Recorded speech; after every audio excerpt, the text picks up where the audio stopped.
तो पहले वेग में वमन कराकर शीतल जल का परिषेक, मधु और घृत में गतपान। दूसरे में मतलब विरेचन करा रहे हैं, तो वमन क्या है, विरेचन हो गया ऐसा। तीसरे में आन करके हमने याद किया, यानी अगतपान, नस्य और अंजन। चौथे में स्नेह मिश्रित अगतपान, तो चार स्नेह होते हैं, तो चौथे में स्नेह मिश्रित अगतपान है। पांचवे में मधुयष्टि, मुलैठी मतलब, और मधु शहद। छठे और सातवें में अवपीड नस्य दे रहे हैं दोनों के अंदर, लेकिन छठे में साथ में अतिसार की चिकित्सा, क्योंकि छठे वेग में अतिसार होता है।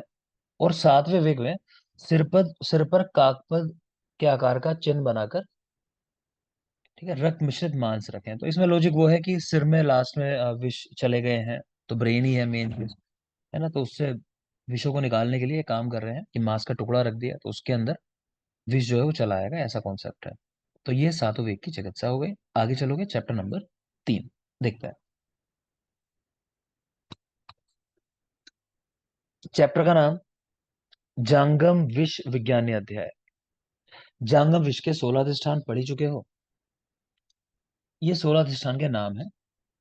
आप एक बार चाहो तो ऐसे रीडिंग लगा लो कि कभी पूछ ले कि भाई इनमें से कौन सा विष का अधिष्ठान नहीं है या है, ऐसा वाला। दृष्टि, निश्वास, देख लो सांपों के देखने मात्र से, सांप यानी जांगम विष में बहुत सारी चीजें आती हैं, लेकिन हम मेनली यहाँ सांपों की बात करेंगे। कि कई बार उनके सिर्फ देख लेने से, सिर्फ उनके श्वास के संपर्क में आ जाने से, है ना, इससे भी असर पड़ता है। बाकी तो नॉर्मल चीजें हैं। दंष्ट्रा यानी बाइट कर लेना, नख, मूत्र, पुरी, शुक्र, लाला, आर्तव, मुख, संदंश, विसर्धित, तुंडास्थि, पित्त, शूक और शव। ये लास्ट वाला पॉइंट ध्यान से देखो, शव।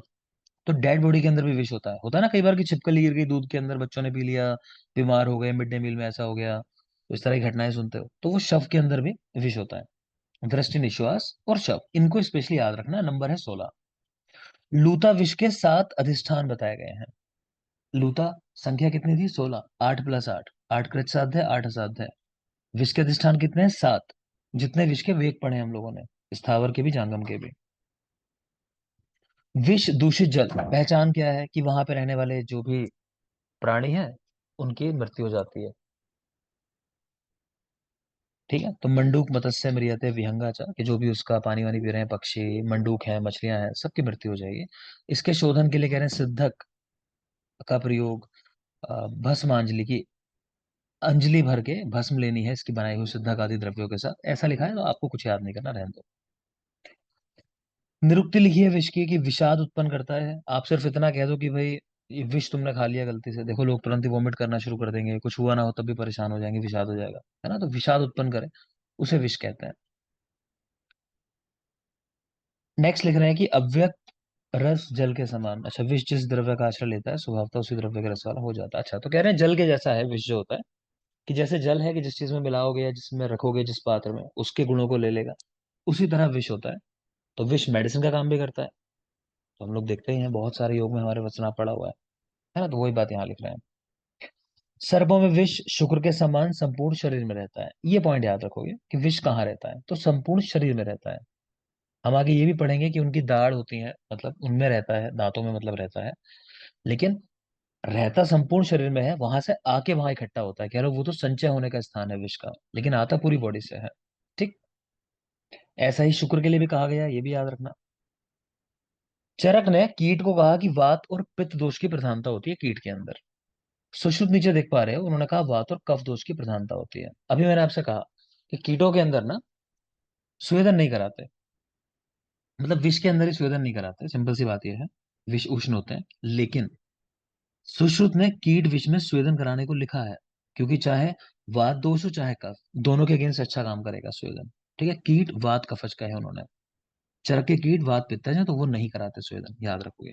बाकी चरक ने कड़ब एक बताया कि वो कफ की प्रधानता वाला होता है। वृश्चिक और उच्चटिंग, इनमें वात की प्रधानता होती है। कड़ब में कफ की, वृश्चिक और उच्चटिंग के अंदर वात की प्रधानता।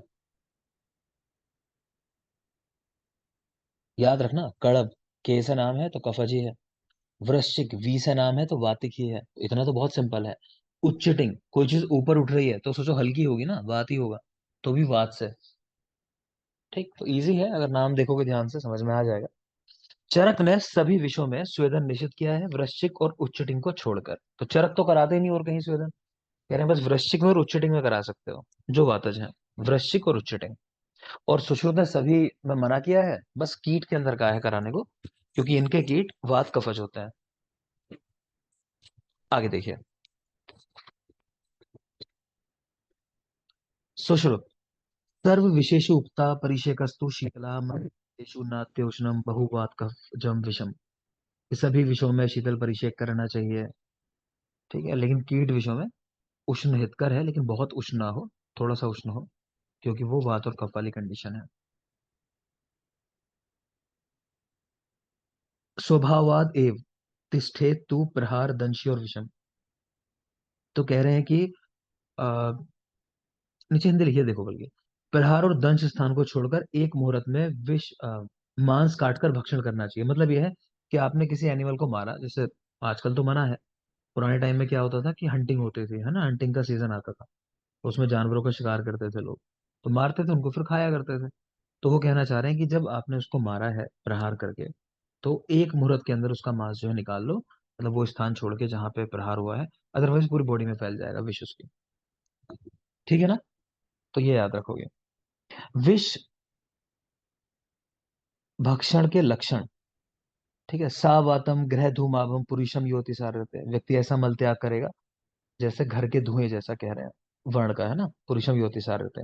न चास्य हृदयम वन ही विष जुष्टम दहत्य अपि तद भी स्थानम चेतनाया स्वभावाद व्याप्य तिष्ठति। अच्छा, तो यहाँ कह रहे हैं कि जो व्यक्ति जिसने विषपान किया हो, उसके हृदय को जलाना नहीं चाहिए, है ना। जब अंतिम संस्कार करते हैं, जलाते हैं शरीर शव को, तो कह रहे हैं हृदय को नहीं जलाना चाहिए, हृदय चेतना का स्थान है। ठीक है, तो याद रखोगे। चरक ने कहा कि पीतम मृतस्य हृदय तिष्ठते दष्ट विद्योर दंशम देशे से। तो चरक ने तो बात ही लिख दी ऐसी कि जिस व्यक्ति ने विष पिया हो, तो लास्ट में जाके विष उसके हृदय में स्थित हो जाता है। ठीक। और किसी को दंश हुआ हो, मान लो किसी एनिमल ने बाइट किया हो, तो कह रहे हैं उसमें दंश के स्थान में रहता है विष। तो ये याद रखोगे, पिया हुआ विष हृदय में, और दष्ट किया हुआ तो दंश के स्थान में ज्यादा रहेगा मतलब। वाग्भट सेम बात, पीतम मृत से हृदय, पिया हुआ विष जो है मृत के हृदय में जाके रुक जाता है। कब कब चिकित्सा नहीं करनी, किसी सर्प वगैरह ने दस्त किया, तो कह रहे हैं कि अश्वत्थ के पेड़ का मान लो सांप हो, है ना, तो उसको आ, हिंदुओं में काफी जैसे शुभ वृक्ष माना जाता है, पीपल। ऐसे ही शमशान में जैसे वहां काटा हो, तो मतलब ये जगह ऐसी है कि इसका मतलब है कि वो कहीं ना कहीं आ, देव ने भेजा है, मतलब उसको ये काम करने के लिए। संध्या काल में काटा हो, तो ऐसे दृष्टि कहने चिकित्सा नहीं करनी है, मतलब वो ठीक नहीं होगा, ये कहना चाह रहे हैं। दर्विकर सर्पों का विष शीघ्र मारक होता है। दर्विकर सर्पों का, वात वाले जो होते हैं। सभी विष उष्ण काल में 2 गुना शक्ति से बढ़ते हैं, लेकिन आप जानते हो कि वर्षा ऋतु में तीव्रतम होते हैं। फिर ग्रीष्म में नासाभंग कंठभंग में शत होने पर भी रक्त ना आए, मुख में मोटी वर्ती का सदृश लाला श्राव हो, तो कह रहे हैं ये ठीक नहीं होगा व्यक्ति। किसी को नासाभंग हो गया हो, कंठभंग हो गया हो, है ना, इंजरी हो रही है फिर भी रक्त नहीं आ रहा है, मुख से मोटी वर्ती का जैसे निकल रही है, मतलब कफ है इतना घन हो गया कफ, तो ऐसे लोग बचेंगे नहीं, कह रहे हैं। ये उनके लिए है, साध्यता के लिए। कोई जरूरी बात है नहीं है, मैं आप पे रुक के बिल्कुल फोकस करूंगा, जहाँ कुछ काम की बात आएगी, सिर्फ रीडिंग वाली बात चल रही है। यहाँ देख लो, यहाँ जो हम लोगों ने 16 अधिष्ठान पढ़े, तो बता रहे हैं कि किस किस में कहाँ विष रहता है। सारे नहीं पढ़ने, 2 4 बता रहा हूँ, ध्यान से देख लेना। दृष्टि और निश्वास में, तो दिव्य सर्पों में। ठीक है, वासुकी आदि है इसके अंदर, चाहो तो लिख लो वासुकी आदि, ब्रैकेट में लिख लो दिव्य के। वासुकी तक्षक आदि ऐसा लिख लो, वासुकी तक्षक आदि। वासुकी और तक्षक आदि जो सर्प हैं, उनके दृष्टि निश्वास में भी विष होता है। नेक्स्ट देख रहे हो शुक्र विषा। तो मूषक जो होता है शुक्र विषा होता है, ये बिल्कुल याद रखना है। मूषक शुक्र विषा। और देखो पित्त, तो मत्स्य स्पेशली याद रखो, मछली, मछलियों के पित्त में। और लास्ट देख रहे हो शव, तो कीट और सर्प, इनके शव में भी विष होता है। कीट और सर्प, शव में विष। ठीक है, तो दृष्टि निश्वास, दिव्य सर्प, शुक्र मूषक, पित्त मत्स्य, और शव कीट और सर्प। नेक्स्ट आ जाता है चैप्टर नंबर 4, सर्पदष्ट विश्व विज्ञानी अध्याय।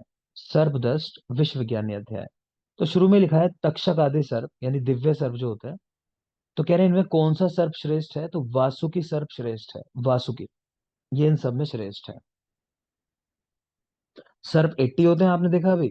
और 5 प्रकार होते हैं, आकृति के आधार पे 3 प्रकार के होते हैं, इनके ऊपर जो आकृति बनी होती है, मेन बात तो वो है, उसके आधार पे 3 तरह के होते हैं। तो सर्प 80, 5 प्रकार है इनके, लेकिन आकृति जो बनी है इनके ऊपर, उनके आधार पे 3 तरह के होते हैं। तो ये देख रहे होगे, दर्विकर, मंडली, राजीमान, निर्विश और वैकरंज, ये 5 वैरायटी हैं, है ना। इसके अलावा एक चित्रित वैरायटी और है, चित्रित, है ना, उसको काउंट नहीं करते, क्योंकि वो 2 वैरायटीज के मिक्सचर से बनती है। कोई 2 वैरायटी, कौन कौन सी हम पढ़ेंगे अभी। तो फिलहाल तो नाम याद रखो, दर्विकर, मंडली, राजीमान, निर्विश और वैकरंज, इनकी संख्या 26, 22, 10, 12 और 3। 26, 22, 10, 12 और वैकरंज वाले 3। लास्ट में चित्रित है, वो 7 है, चाहो तो वो भी साथ में याद कर लो। तो द्रविकर, मंडली, राजीमान, निर्विश, वैकरंज, 26, 22, 10, 12, 3। बेटा नंबर बहुत जरूरी है, ये याद होने चाहिए आपको, फिर कह रहा हूं मैं। फिर देखो लास्ट में कह रहे हैं चित्रित वाले 7 होते हैं। ये 7 कैसे बनते हैं। तो कह रहे हैं कि मंडली और वैकरंज के संयोग से 4 बनते हैं। एरो समझ पा रहे होगे ना, ये एरो जो बना हुआ है, तो मतलब मंडली और वैकरंज का संयोग होके 4 वैरायटी बनती है। इसी तरह ये राजीमान और वैकरंज के संयोग से 3 बनते हैं। ये जो एरो है, इससे पहचान लेना। बात समझ में आ रही है। तो दर्विकर का संयोग नहीं होता है, मंडली और राजीमान का वैकरंज के साथ संयोग होता है। तो मंडली का होगा वैकरंज के साथ, तो 4 वैरायटी बनती है। राजीमान का होगा वैकरंज से संयोग, तो 3 वैरायटी बनती है। मेरी बात क्लियर है, किसी को डाउट इसमें कुछ, कई बार बच्चों को समझ नहीं आती है वाली बात। क्लियर है, ठीक है। तो नंबर बेटा याद कर लोगे, 26, 22, 10, 12, 3, और 7 चित्रित वाले हैं, बाकी 4, 3। तो वो भी देख लिया हमने कि मंडली और व्याकरण से 4, राजीमान व्याकरण से 3। आगे चलते हैं। आकार, इनके ऊपर जो आकृति बनी है, मतलब उसके आधार पे 3 प्रकार के, दर्विकर, मंडली, राजीमान। दर्विकर में वात की प्रधानता, मंडली पित्त, राजीमान में कफ की प्रधानता। नेक्स्ट कह रहे हैं सर्पदंश 3 प्रकार के होते हैं। सर्पदंश 3 प्रकार के, कौन कौन से। सर्पित, निर्विष और रदित। सर्पित, निर्विष और रदित। नाम वैसे कोई पूछता नहीं है, लेकिन नंबर कम से कम पता होने चाहिए। सर्पदंश 3 तरह के। तो पहला है जिसमें प्योर मतलब विष के लक्षण आने वाले हैं, सर्पित। तो उसमें दंश स्थान कैसा दिखाई देगा, अल्प रक्तानी, कि वहां रक्त की प्रवृत्ति ज्यादा नहीं हो रही होगी, क्योंकि ब्लड क्लोटिंग हो जाती है जनरली, ज्यादातर सर्पों के विष जो होते हैं वो ये काम करते हैं। संक्षिप्त शोफ होगा। उद्वृत्त करोति ही, वो स्थान थोड़ा सा उठा हुआ दिखाई देगा, क्योंकि शोफ तो है ही थोड़ा सा। तो यह है सर्पित, अल्प रक्तानी, याद रखोगे। निर्विष वाला, अल्प दुष्ट असरक, कि वहां भी रक्त बहुत कम मात्रा में दूषित होता है, मतलब कोई मतलब नहीं। फिर रदित है, कह रहे हैं ये अल्प विष, तो कुछ नहीं याद करना, ये दोनों छोड़ दो आप, बस वो देख लो सर्पित वाला, अल्प रक्तानी वर्ड आया है। इसके अंदर क्या पॉइंट है, सवाल नहीं बनता। ये बहुत जरूरी है बेटा, सर्पांग अभिहत। तो कुछ विद्वानों के मत से ये चतुर्थ दंश होता है, सर्पांग अभिहत। ये क्या होता है कि सच में किसी सांप ने काटा नहीं है, ठीक है, सिर्फ व्यक्ति को छू के चला गया। और मान लो सांप देख के कोई भागने की कोशिश करता है, कई बार तो क्या होता है, कुछ ना कुछ चुभ जाता है, कोई लकड़ी चुभ गई, कोई कंकड़ पत्थर लग गया पैर में, बचने की कोशिश में। तो लोग ये डिसाइड नहीं कर पाते कि सांप ने काटा है या ये कुछ कंकड़ पत्थर या कोई लकड़ी लगी है। तो उसको लोग ये समझने लगते हैं कि सांप ने काट लिया शायद हमें, है ना। उसके बाद उनके शरीर में वही लक्षण आने लगते हैं जो सर्पदंष्ट में आते हैं, है ना। ऐसे केसेस मिले हैं कि लोगों की मृत्यु तक हो गई उसी तरह के लक्षणों से, क्योंकि डर इतना बैठ गया अंदर। तो ये है सर्पांग अभिहत, यानी सांप से सिर्फ टच हुए हो आप, सच में उसने काटा नहीं था आपको, ठीक है। चरक ने इसी को शंका विष कहा है। और जैसा मैंने कहा कि लोग डरते हैं, तो डरने से वायु बढ़ती है, ठीक है। तो पूछेगा इसमें कौन सा दोष होता है, सर्पांग अभिहत में या शंका विष के अंदर। तो वायु।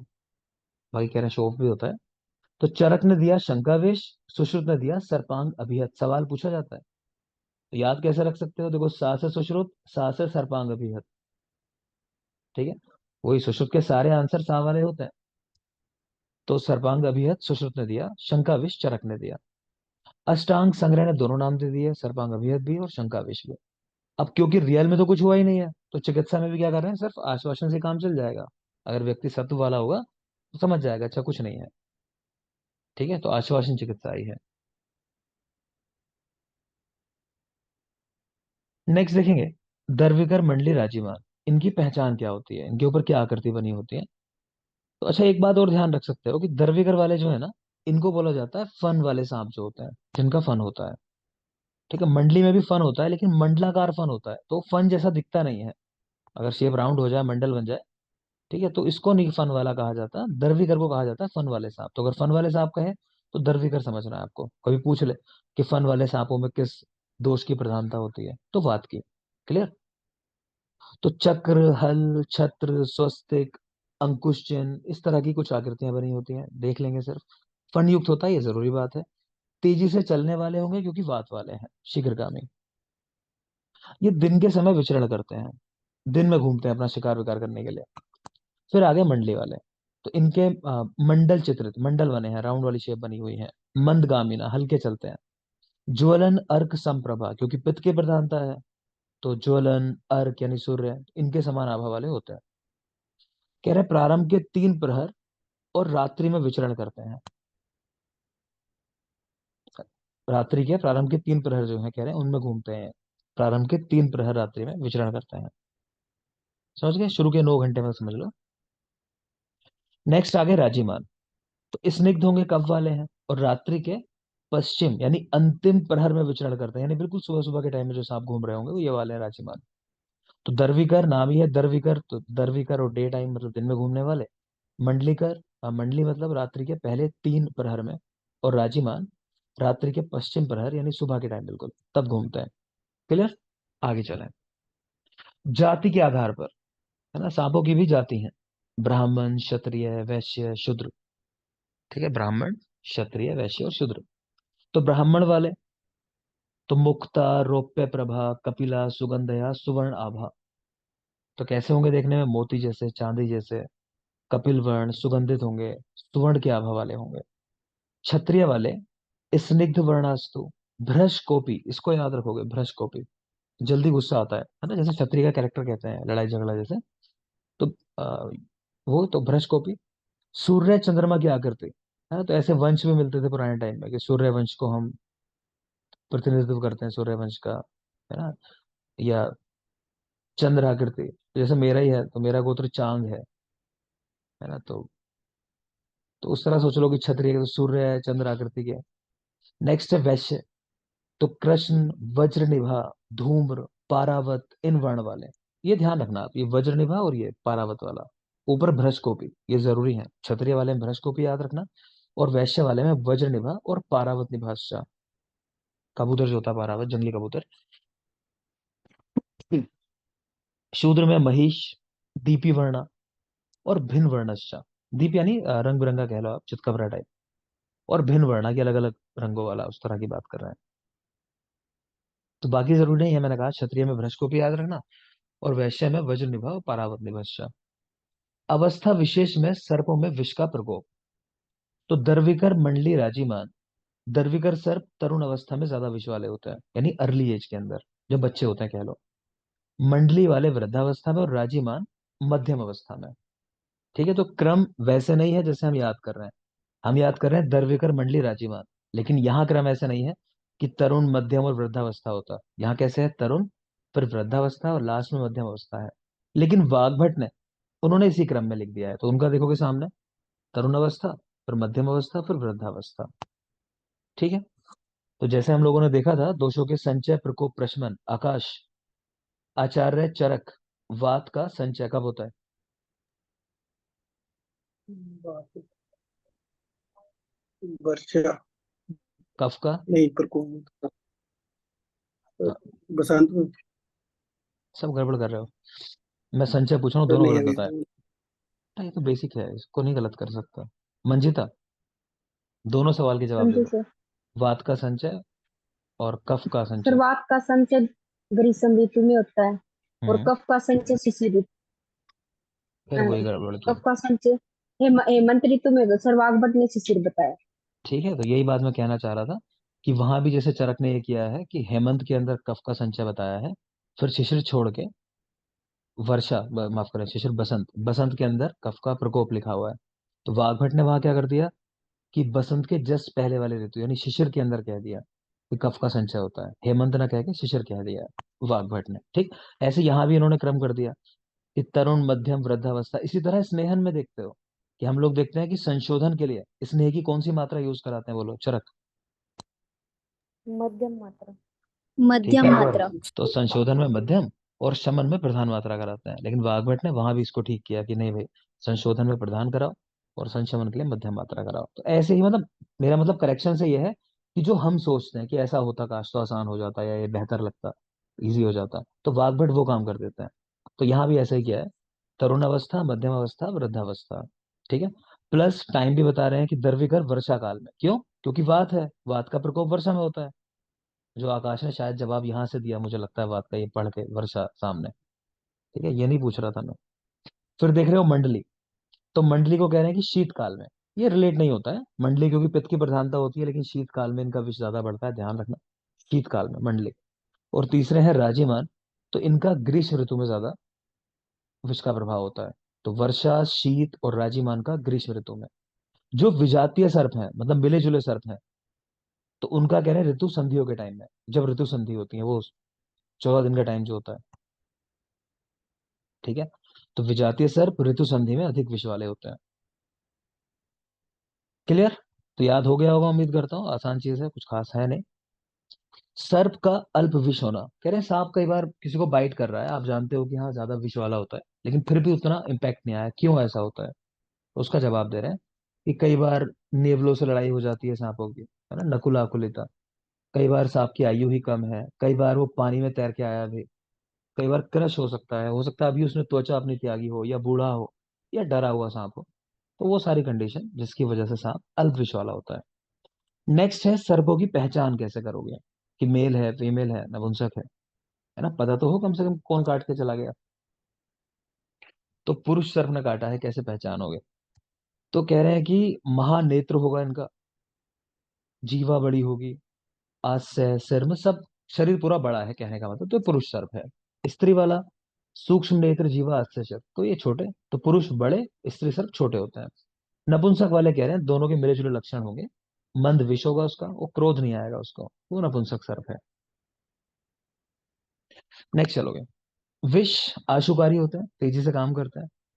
सर्प दंश के लक्षण, सवाल इस पे नहीं आता, समझा दे रहा हूं, एक बार देख लोगे। दर्विकर सर्प कह रहे हैं इसमें शीर्षोगोर्भम, स्वरसाद, घुरघुरक, शुष्क उद्गार, लाला श्राव और श्रोतो अवरोध क्यों लिखे हुए हैं?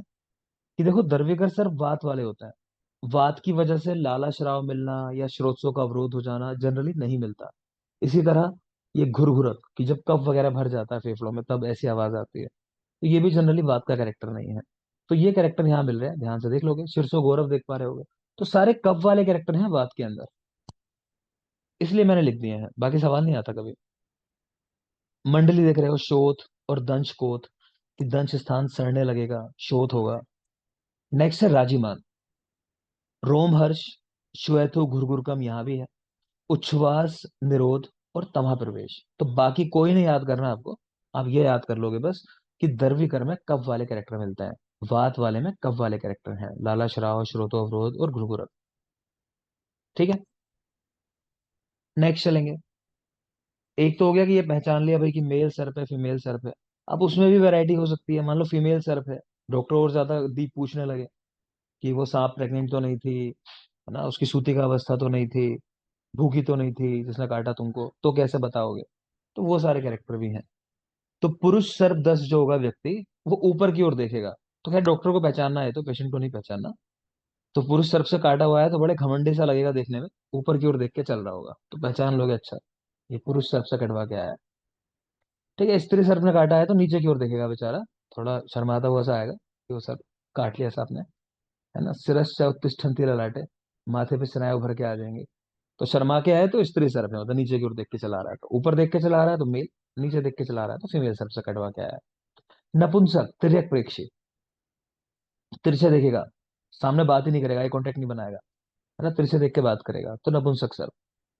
गर्भिणी सर्प के काटने से, तो गर्भिणी सर्प जो होगी, अब मनुष्यों की तरह सोचो, क्या होता है, एनीमिया हो जाता है प्रेगनेंसी के टाइम में, है ना। तो सेम चीज यहाँ भी है। पांडु मुख हो, तो चेहरे पे पांडुता दिखाई दे रही है बहुत ज्यादा, कह रहे हैं गर्भिणी सर्प के दस्त करने पे। ठीक, तो चरक में यहाँ पर कह रहे हैं असित अक्ष और लिखा हुआ है कैरेक्टर, असित अक्ष नेत्रों का कृष्ण हो जाना। तो हम इसको उसी तरह याद रखते हैं कि प्रेगनेंसी में जैसे महिलाओं के चेहरे पे होता है ना कि ये ब्लैक स्पॉट हो गए, ये हो गया, पिगमेंटेशन हो गया है, तो वैसे हम रिलेट कर लेते हैं कि प्रेगनेंसी है, प्रेग्नेंट सर्प ने काटा है तो असित अक्ष, या आंखों पे कालापन, मतलब ऐसा असित अक्ष था। सूती का सर्प के काटने पर कुक्षी में शूल होना, सारुधिरम मेहत्यु उपजीविका। तो कुक्षी में शूल हो रहा है, मेन बात याद रखोगे, रुधिर आता है मूत्र के साथ, ठीक है, सारुधिरम मेहत्य ऐसा करके।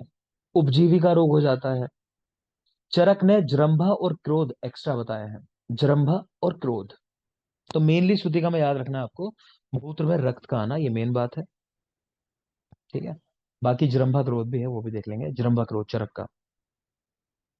ग्रासार्थी भूखा सांप काटेगा तो अन्न की आकांक्षा होगी। तो कोई पेशेंट आए सांप से काटने के बाद और आपसे आके कहने लगे कुछ खाने पीने को मिल जाएगा डॉक्टर साहब, है ना, तो समझ जाओ कि भूखे सांप ने काट लिया है। वृत सर्प ने काटा है तो चिर मंदाशा वेगा, देर से वेग चढ़ेगा धीरे धीरे। बाल सर्प ने काटा है तो कह रहे हैं कि आशुकारी होगा, जल्दी चढ़ने वाला, लेकिन मृदु होगा, कोई खास इम्पैक्ट नहीं आएगा। अंधे सांप ने काटा है तो अंधता हो जाएगी, है ना। तो मेन क्या है, पुरुष सर्प ऊपर की ओर, स्त्री नीचे की ओर देखेगा। गर्भिणी के काटने पे पांडुता होगी और असित अक्षता। सूती का सर्प के काटने पे रुधिर, मूत्र के साथ रुधिर का जाना। और चरक ने जो बताया जरंभा क्रोध, उपजीविका भी याद कर लेना, बल्कि उपजीविका ये भी याद रख लोगे, ठीक है, इतना याद रखना आपको, बाकी कुछ खास नहीं है। नेक्स्ट कह रहे हैं ग्रसनाद अजगरहा शरीर प्राण हरो ना विषाद। कि अजगर जो होता है वो ग्रसन करके मारता है, यानी खा के मारता है लोगों को, उसमें विष नहीं होता। तो आपसे सवाल पूछा जाता है कि इनमें से कौन सा या कौन से सर्प निर्विष है। तो एक तो अजगर, और एक नाम मिलता है गलगोली का, आगे पढ़ेंगे, गलगोली का एक सर्प का नाम है, तो वो भी निर्विष होता है। विष की तुलना शस्त्र और शनि से की गई है। 7 कलाओं के अनुसार 7 वेग बताए गए हैं जो हम लोगों ने पढ़े। पशुओं में और पक्षियों में वेग बता रखे हैं, मेन तो नंबर याद करने हैं आपको, कैरेक्टर इतने खास नहीं है, मैं एक दो की बात करूंगा, उनको देख लेना। तो पशुओं में 4 पैर होते हैं, 4 ही वेग होते हैं। मनुष्यों में 7 वेग थे, पशुओं में 4 वेग हैं, और पक्षियों में है 3 वेग, ठीक है। पक्षी बनाते हैं ऐसे, बनाते हैं ना ज्यादातर लोग, इस तरह से दिखाते हैं। तो 3 ऐसा कर याद कर लो, पक्षियों में 3 वेग और पशुओं में 4 वेग, ठीक है। पशुओं में जो 4 वेग हैं, पढ़ लेते हैं चलो एक बार। पहले वेग में कह रहे हैं शूनांग, ध्यायती, दुखिता। दूसरे में लाला श्राव, कृष्ण अंग, पीड्यते हृदय, हृदय में पीड़ा होना। तीसरे में शिरोदुखम, कंठ ग्रीवाम च भज्यते। चौथे में वेपते मूढ़ा खादन दंतान जाहत्य सून। याद क्या रखना है, दूसरे वेग में हृदय में पीड़ा। पीछे पढ़ाए थे आपको 7 वेगों में, तो वहां भी दूसरे में ही हृदय में पीड़ा थी, ठीक है, भूल जाओ तो याद रखना, वहां भी सेकंड में था ये कैरेक्टर। और लास्ट वाले में तो क्या हो रहा है कि जानवर जो है अपने दांतों को खा रहा है, मतलब दांत कटकटा रहा है, उसको इरिटेशन होता होगा, इस तरह से लगता होगा अंदर से। तो दांत खाना मतलब दांत कटकटाना, उससे मतलब है, उस तरह उसकी मृत्यु हो जाती है। ये 2 चीजें याद रखनी है, बाकी खास है नहीं। पशुओं में देख लो, तो इसमें बेटा मैं तो सीधे शब्द ही याद कर लेता था पहले पहले, तो ध्यायती, विहल और मृत्यु लिखा है ना, तो मैं धविम करके याद रखता था इसको, धविम। आप ऐसा चाहो तो ऐसा कर लो, वरना याद कर लो सीधे, ध्यायती, विहला और मृत्यु, ठीक है, पक्षियों में। नेक्स्ट कह रहे हैं मार्जार और नकुल, इन पर विष का प्रभाव नहीं पड़ता। तो नेवले जानते ही हो, सांप से लड़ते रहते हैं, उनके ऊपर, और ये बिल्लियों की प्रजाति होती है मार्जार, तो कह रहे हैं इनके ऊपर और नकुल के ऊपर विष का प्रभाव नहीं पड़ता। कभी देखना भी, मुझे लगता है कि शायद ही कभी कोई रेयर इंसिडेंस हुआ होगा कि बिल्ली को सांप ने काटा हो। बिल्ली सबसे ज्यादा कह लो कि फुर्तीली होती है, कि आप बिल्कुल पास से भी अगर सोचोगे कुछ तो कर नहीं सकते, बिल्ली का इतना ज्यादा आई कांटेक्ट, इतना जल्दी वो कैच करती है कुछ करने वाले, है ना। तो मार्जार नकुल पर इसका प्रभाव ही नहीं पड़ता, कह रहे हैं। ये जो टेबल है, नीचे साफ इमेज लगी है, ऊपर वाली जो मैंने अंडरलाइन कर रखी है चीजें, उसी की साफ इमेज नीचे लगी हुई है। मैं बता रहा हूँ आपको, कुछ सर्फ है ये। एक मिनट, इस चैप्टर को चलो फिनिश कर लेते हैं, इसके बाद पीडिया देखेंगे, ठीक है, अगले सेशन में। देखिए, तो पहला लिखा है द्रविकर सर्प कौन कौन से हैं, उदाहरण लिखे हैं उनके। तो कृष्ण सर्प, महाकृष्ण, कृष्ण उदर, इजी है, कृष्ण वर्ड आ गया, क्योंकि वात की वजह से कृष्ण वर्ण होता है, इनको तो याद करने की जरूरत ही नहीं। श्वेत कपोत और महाकपोत, उनको चाहो तो देख लो, श्वेत वर्ण देख के राजी मान के साथ कंफ्यूजन क्रिएट होगा। श्वेत देखते ही वर्ण, तो नाम भले ही श्वेत कपोत है लेकिन ये दर्विकर में है, राजीमान में नहीं है। एक ही गवेधुक देख रहे हो, इसको भी देख लो। पद्म, महापद्म, दर्भ पुष्प, तुंड्रिक, विष्किर, श्वेत उदर भी देख रहे हो, देखो श्वेत उदर ये भी है यहाँ पे, श्वेत कपोत भी है, श्वेत उदर भी है। एक अलगर्द लिखा है लास्ट में, अलगर्द। ठीक है। अब यहां से भी सवाल देखो एक बार आया हुआ है, ये जो है राजीमान वाले, यहां से पूछा था। बाकी निर्विश पूछता था जो आसान था क्वेश्चन। तो अब आपका मन है, कोई चाहे तो सारे भी याद कर सकता है, आपके पास टाइम हो तो। ठीक है, तो खैर दर्विकर वाले, तो श्वेत कपोत, श्वेत उदर, इसको याद कर लेना। गवेधुक को याद कर लेना, गवेधुक। परिसर्प याद कर लेना अगर आपको ध्यान आ रहा हो, कुष्ठ मैंने आप लोगों को पढ़ाया होगा। तो कुष्ठ में ना एक टाइप है परिसर्प, उसमें दोष क्या है, बताएगा कोई? वात। वातज ही होता है ना, तो वहां से याद रख सकते हो। तो यहाँ भी परिसर्प वातज है। बाकी विष्किर, तुंड्रिक, अलगर्द, देख लेना इनको भी एक बार। तुंड्रिक, विष्किर और अलगर्द। नेक्स्ट है मंडलीय सर्प। तो जिनके आगे मंडल लेटर लिखा होगा वो तो मंडली होंगे, तो रटने की जरूरत ही नहीं है, जैसे आदर्श मंडल, रक्त मंडल, चित्र मंडल लिखे हुए हैं इन्होंने। इस पे भी सवाल था कुछ, जो एक मिनट बेटा बता रहा हूँ, यहीं से एक सवाल आया था। हाँ ये पालिंदर, ये पालिंदर जो देख पा रहे हो इसको अंडरलाइन कर लोगे, इस पे सवाल आया था, ये पूछा गया था रिसेंटली। बाकी गोनस स्पेशली याद रखना, जब पूछेगा आपसे गोनस आदि सर्प, ऐसा करके क्वेश्चन पूछता है, तो मंडलिनी सर्प है गोनस आदि। तो गोनस सर्प जो है मंडलिनी सर्प में आता है, याद रखोगे। ठीक है, गोनस है, इसके आगे पनस है, तो नाम मैच कर रहा है, राइमिंग हो रही है, गोनस पनस। ठीक है, तो ये भी इसी में आता है। फिर पालिंदर आगे देखा आपने, पालिंदर। नेक्स्ट देखो, एक मिनट।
देखोगे, तो मंडलिनी सर्प की बात कर रहे थे, तो मैंने कहा कि गोनस पनस इनको याद रखोगे, पालिंदर याद रखोगे, गोनस पनस पालिंदर। ठीक है। बाकी आप देख लो, इतने खास है नहीं। अग्निक समझ में आ जाएगा भाई, अग्नि है तो मतलब पित्त वाली बात होती होगी। इसी तरह बभ्रू वर्ण जो होता है वो भी जनरली पित्त को ही दिखाता है। पारावत चाहो तो देख सकते हो, पारावत। ठीक है। चित्रक है, एड़ी पदी है, इन पे नजर डाल लेना। पालिंदर मेनली याद रखना है क्योंकि आ चुका है, तो जो चीज आ चुकी है वो गलत नहीं कर सकते। आगे है राजीमान। राजीमान में ट्रिक लिख सकते हो जिस तरह मैं याद रखता था, लिख लो। लिखो पंडित जी राजी हो गए, पंडित जी राजी हो गए, किस चीज के लिए राजी हो गए, की, ऐसे लिखो कि मैं क्या करूंगा, मतलब पंडित जी राजी हैं कि गाय के तुनको से, तृण से लिखना, अब गाय के तृण से सांप निकालने को, है ना, गाय जहां रहती होगी वहां तुनको में सांप चला गया होगा, तो पंडित जी होंगे वो मान गए होंगे कि भाई हमारा तो कर्म है ये, कि गाय को सेव करना है, ऐसा करके। तो पंडित जी मान गए कि गाय के तुनको से सर्प निकाल दूंगा, तो पंडित जी मान गए, मतलब पुंडरिक राजी है, मतलब राजी चित्र, पंडित जी राजी हैं। तो पंडित जी राजी हैं कि, तो पुंडरिक राजी चित्र की, मतलब किक के साथ, लास्ट में जो लिखा है किक के साथ, पंडित जी राजी हैं कि गाय के तुनको से, गाय यानी गोधूमक, तुनके मतलब तृण शोषक, तुनको से सर्प निकाल दूंगा, सरशपक। ठीक है, तो देख लेना, ये राजीमान के नाम है।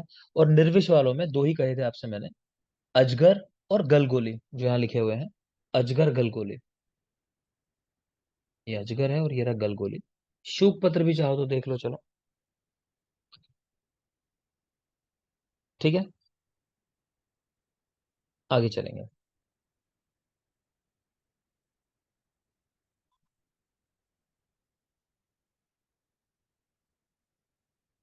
यहाँ बेटा विश्ववेग लिखे हुए हैं और उनमें क्या क्या लक्षण आते हैं सर्पों के अंदर, दर्विकर, मंडली और राजीमान। हम मंडली और राजीमान को याद नहीं रखेंगे, उनमें बस इतना याद रखेंगे कि 5, 6 और 7 वेग जो हैं, 5, 6, 7 के 6 और 7 ही मेनली, कि 6 और 7 नंबर वेग जो है वो सेम ही है, जैसे दर्विकर के हैं। बाकी हम कुछ याद ही नहीं करेंगे, हम सिर्फ दर्विकर को पढ़ेंगे, दर्विकर में क्या लक्षण मिलते हैं। ठीक है, तो देखोगे ध्यान से, 7 वेग हैं। पहले वेग में रक्त विकार, दूसरे में मांस, रक्त मांस, फिर मेद, चौथे में कुछ नहीं है, पांचवे में अस्थि, फिर मज्जा, फिर शुक्र। चौथे में क्या है कि दोष कोष्ठ में आ जाते हैं। तो मेन तो इतना ही याद रखना है कि पहले में रक्त, रक्त से ही शुरुआत होगी, याद रखना, रस की बात नहीं होगी जब हम विष की बात करेंगे। तो रक्त, फिर मांस, फिर मेद, चौथे में गैप है, कोष लिखा हुआ है, फिर पांचवे में अस्थि, छठे में मज्जा, सातवें में शुक्र। ठीक है, पहले में साथ में कह रहे हैं चींटियां चलने की प्रतीति होना, तो पिपीली का सर्पण के समान लगना, श्लोक देखोगे तो पीछे। दूसरे में कुछ और नहीं याद करना, मांस में प्रवेश। तीसरे में ये आंखों का बंद होना, एक बार श्लोक देख लेते हैं। चक्षु ग्रहण, हाँ वही है, नेत्रों का बंद होना, ये देख सकते हो आप चाहो तो, मेद में। ठीक है, आपको अगर ध्यान आ रहा हो, धातुशा पढ़ाया होगा, तो वहां भी कुछ इस तरह के कैरेक्टर देखा था मेद के अंदर, बताएगा कोई?